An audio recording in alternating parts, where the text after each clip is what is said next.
What's going on, you guys? Welcome back to Roads Untraveled. We have partnered with Dollar Shave Club to bring you today's video. Now, we all have our daily routines, from brushing our teeth, showering, and yes, of course, shaving. You know, before we go out into a shoot into the mountains in the morning, I don't want to stink up someone's modified car, right? Got to jump in the shower, and that's where Dollar Shave Club comes in, okay? So a lot of you have probably heard about Dollar Shave Club and think they only stick to shaving products. Well, you'd be wrong. Do not let the name deceive you, okay? Dollar Shave Club can take care of all of your grooming needs in just one box. Shower products, oral care products, skin care products, butt wipes, and obviously shaving products. Basically, if you have a body, they have you covered. Not only do they ship them right to your house, the more you buy, the more you save. So right now, they have this great offer where you can get their shower, shave, or oral starter set each for only $5. So the shave starter set comes with the executive razor and a 3-ounce tube of their Dr. Carver's shave butter. The oral starter set comes with their weighty toothbrush and a trial size version of their toothpaste. And the shower starter set comes with 3 trial size versions of their amber lavender body cleanser, citrus and Hawaiian ginger face cleanser, and sage and black pepper shampoo. So make sure to join the club for only $5 to start, and after that it restocks with the full size products every month. Don't forget to check out the link in the description and join the club.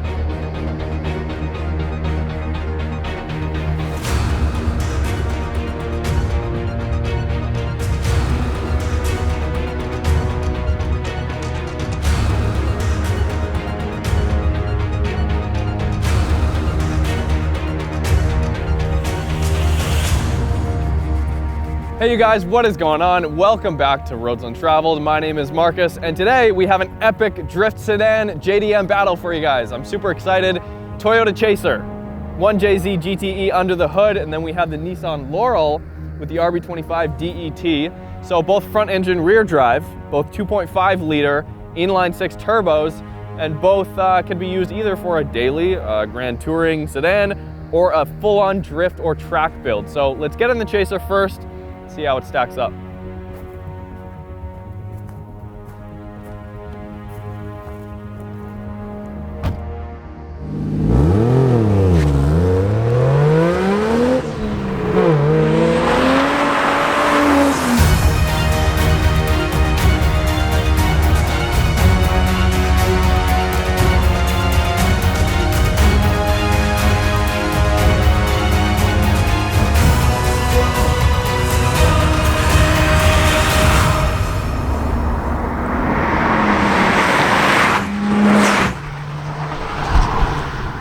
All right, you guys, what is going on? I am in a Toyota Chaser Tourer V. That's the name of this car. So the touring version of the Toyota Chaser does in fact have a 1JZ GTE under the hood. It's got bracing, a little bit of chassis bracing that was exclusive to the touring model, and of course a 5-speed manual transmission. The 1JZ is a pretty bulletproof engine, which makes this a fantastic entry-level drift sedan that can be used as a daily. So the great thing about both of these cars is that you can use them as a daily and a drift car, or you can just use it as a drift car, or just use it as a daily, or have it as a grand tourer. Great for storing luggage for long road trips, and they look really cool. They're great looking cars. So today is basically, at the heart of it, is a comparison between the RB25 DET and the 1JZ GTE. So both of the one-step down versions of the RB26 found in the GTR and the 2JZ found in the Supra. And these are like half the price. So let's go for a drive and see what they're all about.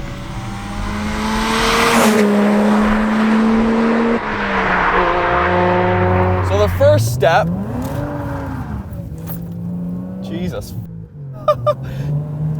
So the first step when driving a front engine rear wheel drive sedan like this is obviously to turn off traction control. Now, we're back up in Canada now, so it is a little bit cold. It snowed this morning, but the roads are dry now, so it should be fine. But traction control off is definitely the first thing you want to do if you want to dial in a little bit of counter steer. Now, both of these cars definitely have their merits, their pros and their cons. And the owner of both of these cars, Patrick, the BC Roll on Instagram, is here today, and we're going to talk a little bit about his experience with both of these cars and what makes them kind of different, unique models, and why you should look at either one of these, frankly, if you're looking to import a all-around sedan. So this being a 97 Chaser, it will be legal to import into the United States for you guys in just a few years. So hopefully this will give you a good start and some good, you know, aside from the fun stuff and driving bits that we're doing here, it'll give you a little bit of actual real-world consumer advice on what to look for when you import these cars. I feel like we almost have a duty and a responsibility being up here in Canada with our 15-year import rule to give you Americans a little bit of a taste of some of these cars that you can get your hands on in the next few years. So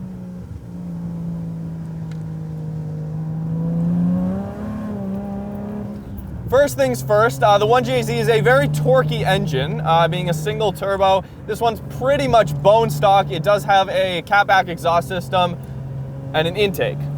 That's it. So as basically as bare bones basic as you can possibly get in a car like this. Little bit of counter steer there. The car comes factory with a Torsen LSD.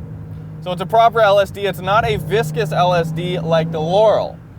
So as far as a car that has a little bit of motorsport pedigree and is a little bit more focused on the sport sedan segment of the market, the Chaser is definitely that. It's a little bit stiffer, although I'm not really comparing stock for stock today. This does have coilovers, but it's a little bit stiffer. It's got a little bit more of a rigid chassis to it. So if you're leaning towards the drift build kind of style of driving, I think the Chaser's the one to get.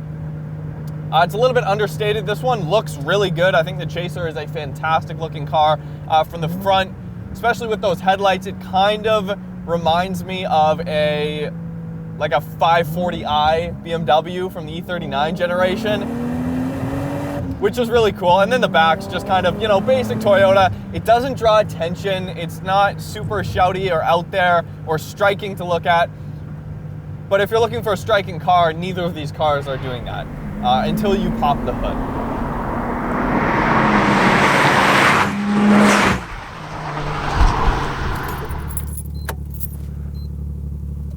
It's got a turbo timer. All right, we're gonna go jump in the Nissan Laurel. But before I do, 1JZ embroidered jet tags are on our brand new store right now. The link is in the description. We've also got the RB25 jet tags as well as a bunch of other engine code designs that are going up there. So definitely hit the link in the description. You guys are really gonna like it. Let's go hop in the Laurel, the RB25, see how it stacks up.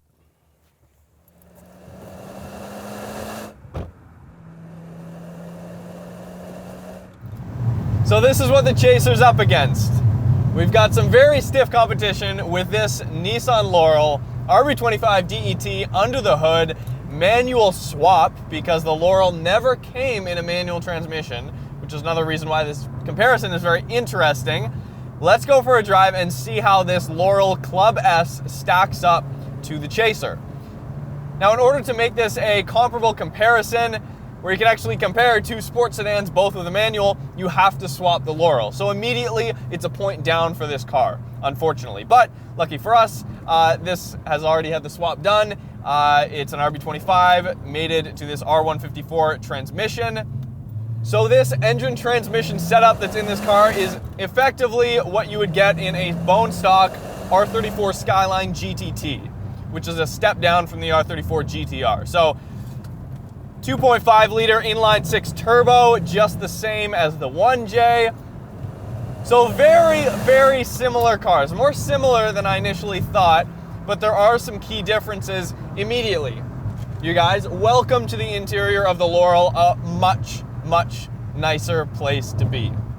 And this car actually from the factory was a little bit more pricey than the Chaser, so it just makes sense. This is a little bit more catered to the luxury crowd, okay? So it is a little bit heavier, slightly heavier, not all that much, you know, to make a significant difference on the track or anything, but as you can see on the interior here, this is a straight up luxury sedan. It's not an oversized luxury sedan, but at the same time, it has this kind of fake wood grain dash. It looks a lot nicer, soft touch plastics everywhere.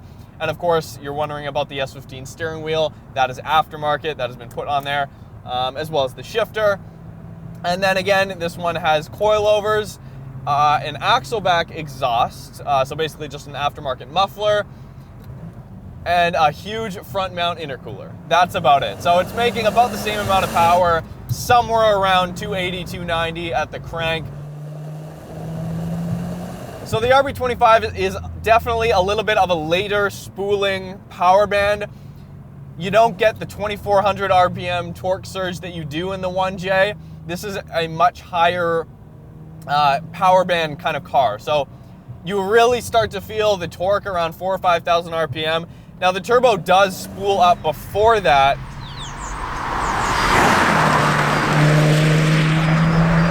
So there's not nearly as much of a noticeable turbo punch with this car, but what you do get is from 5,000 RPM to 6,900 RPM, you get a huge kick in power. You really want to rev this car out, which is funny because you'd think in a more luxury vehicle like this, you'd want the mid-range and the low-down torque to be a lot more pronounced, because on the street and in traffic, you're going to be in the lower RPMs, right? And you want that torque immediately like an NA V8 would have or something like that.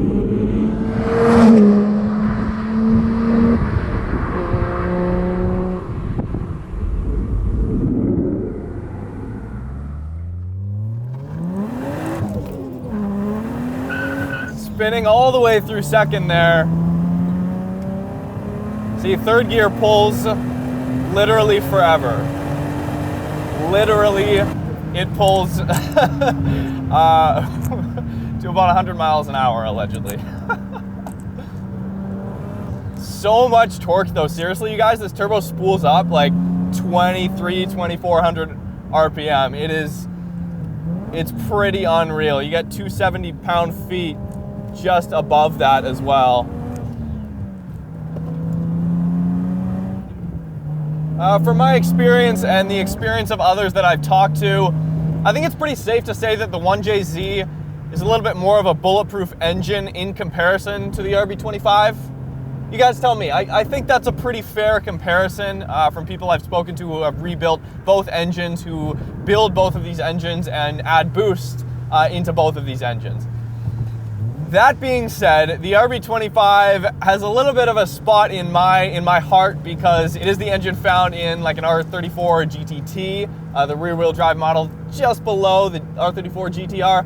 So that's kind of very special, but at the same time, this 1JZ is a little bit of a step down from the 3-liter 2J that's found in the Mark IV Supra. So you get what I'm saying. They're both affordable 4-door versions of their 2-door counterparts to a certain extent. I think it's fair to make that comparison. Completely different interior on this car than the Laurel. I'm not a big fan of this fake carbon fiber on the dash, this like gold carbon fiber weave. It's just plastic. Like, I mean, it's Toyota, so it's kind of what you'd expect. You get plenty of torque well before 3,000 RPM, honestly. It revs all the way to 7 there. Huge revs. The Chaser has slightly longer gearing, so you really got to wind it out. I mean, that second gear pull to 7,000 RPM was pretty much double the speed limit. And you're basically reaching freeway speeds at the top of second gear already. So this one it's funny because this one, yes, it leans a little bit more to the rigid chassis kind of sports car feel, definitely, but the gearing's longer, which is kind of counterintuitive to that style of driving. So it's kind of up to you what you prefer. That being said, this has a little bit more torque than the RB25 from the factory.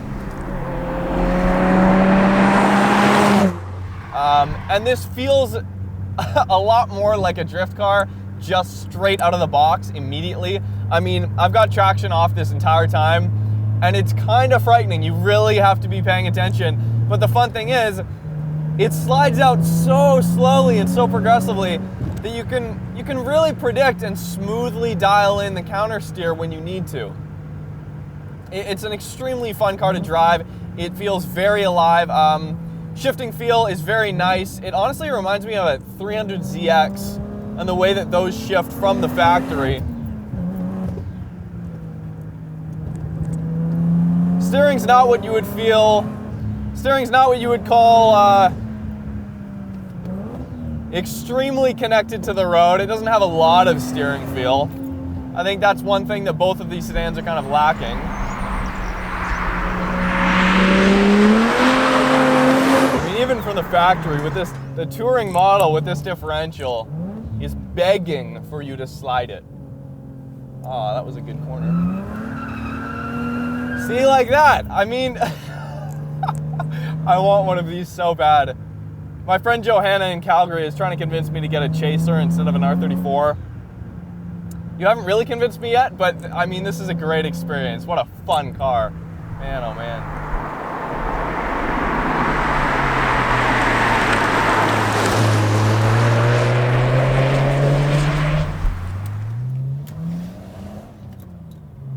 So other modifications this car does have. We've got a beautiful Recaro seat in here, which is basically bolted to the floor because Patrick has used this car for drifting. He did the Mission Drift Days, which is awesome that Mission Raceway is doing that now. But yeah, I'm sitting on my coat right now because I'm too short to be sitting down on the chassis.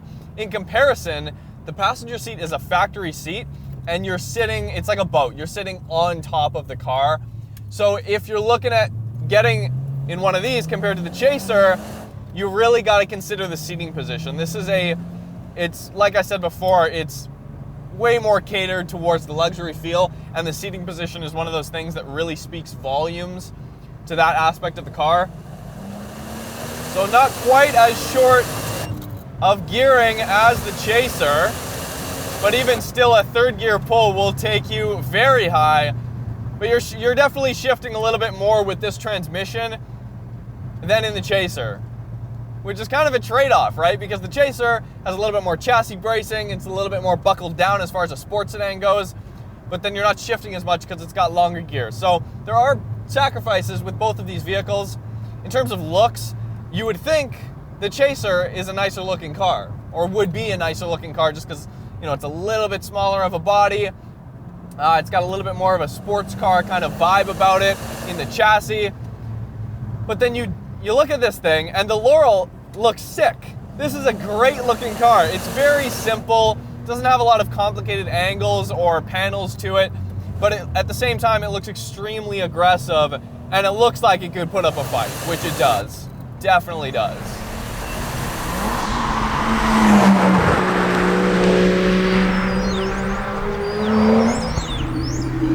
So I do have one major gripe about this car, one big flaw with this car, and that is the rev hang. You guys don't know what that is. So let's say I'm in third gear and I'm gonna shift up to fourth, just normally, 25% throttle. The revs hang. It's like a brand new Golf. It's ridiculous. It should not do that. I've never been in a 90s JDM sports car that does that. It's insane. It makes shifting way too slow. You have a lot more things to think about. It's just not very fun. It's not something I want to deal with on a daily basis. So I don't know. I mean, this car is basically stock, so, but yeah, it just hangs up there, right? Like, maybe I can give you guys a better example. If we're in second gear,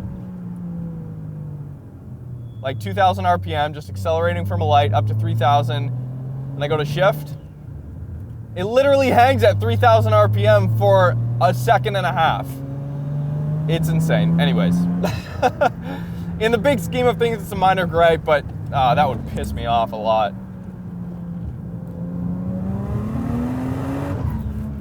Little bit of counter steer.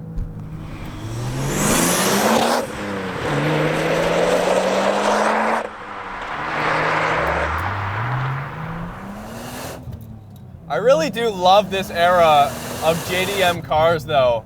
It does not get better. Like the 1JZ and RB25, those two engines are two of the most iconic Japanese engines from the time period, and they were thrown in multiple cars. So you can choose like a two-door Skyline or a Laurel or a Chaser. It doesn't really matter. The fact is the power plant's there. You swap turbos, standalone, fuel injectors, whatever, and you've bumped up your horsepower like 150, and you've got a killer engine, manual transmission all day long, and it's a really great looking car, decent fuel economy. For the most part, bulletproof reliability on both of these cars, arguably a little bit more so with the 1J, but they've really made a mistake not selling these cars here in North America. But it makes it awesome for us 25 years later, because now only a very select few of car enthusiasts will ever experience these cars.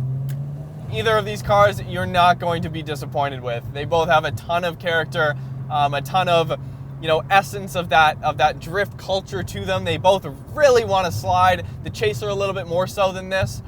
This has actually been swapped out with a two-way differential in the rear, so it's got a proper diff, a little bit more modified than the Chaser.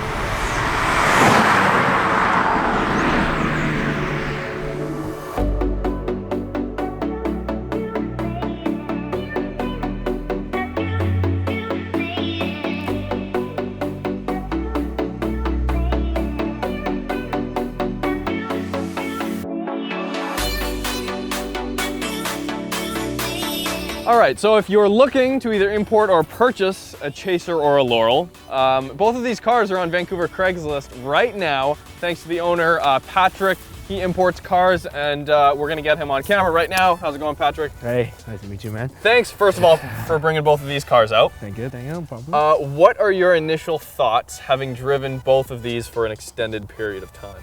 Well, it depends on what you're looking for. What you're looking for when you buy the car. Are you looking for a drift car, or you want a daily driver?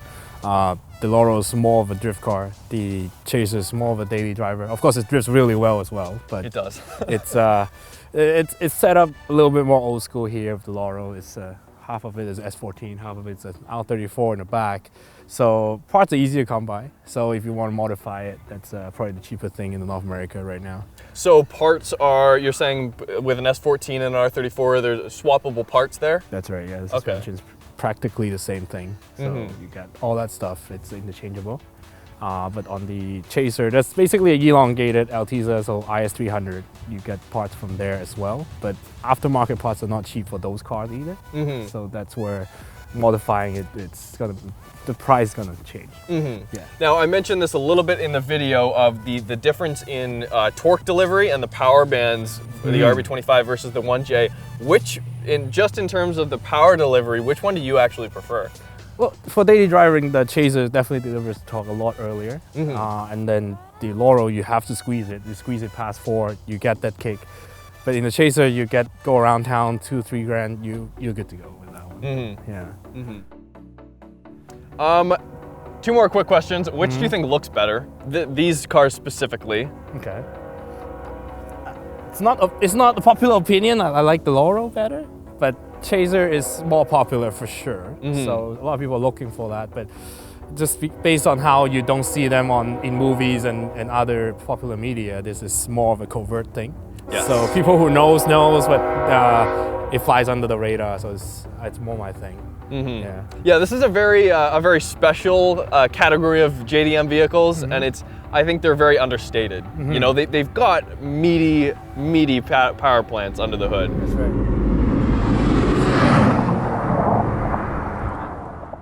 My heart says choose the RB25, and I think it still holds true. I think I would go with the RB25 over the 1J, but at the same time, the 1J sounds better. The torque delivery for a street car around town is a lot better in the Chaser. So I don't know. You guys tell me. I really like this car though. I really do like the Laurel here. It's kind of a pain that you would have to manual swap it, and you got to do a few things with the seat and everything to make it an actual sports sedan. But everything here, the main things are here. It's got the power plant, the RB25. You don't need to touch that if you don't want to. The looks are great, maybe lower it a little bit. get some fatter rubber on there, and you're good to go with both of these cars. So I'm very excited for you guys down in the States that you can finally be able to get your hands on these two vehicles very soon, sooner than you think. And I would start checking the auctions and talking to importers now to see what they're going to be bringing in 2020 and 2021. So thank you guys so much for watching. Remember, on our brand new website, we have RB25 DET and 1JZ GTE embroidered jet tags for you guys. The link is in the description. Don't forget to subscribe if you haven't already. Hit me up on Instagram at Roads Untraveled to keep up to date with what we're filming. We'll see you guys next time.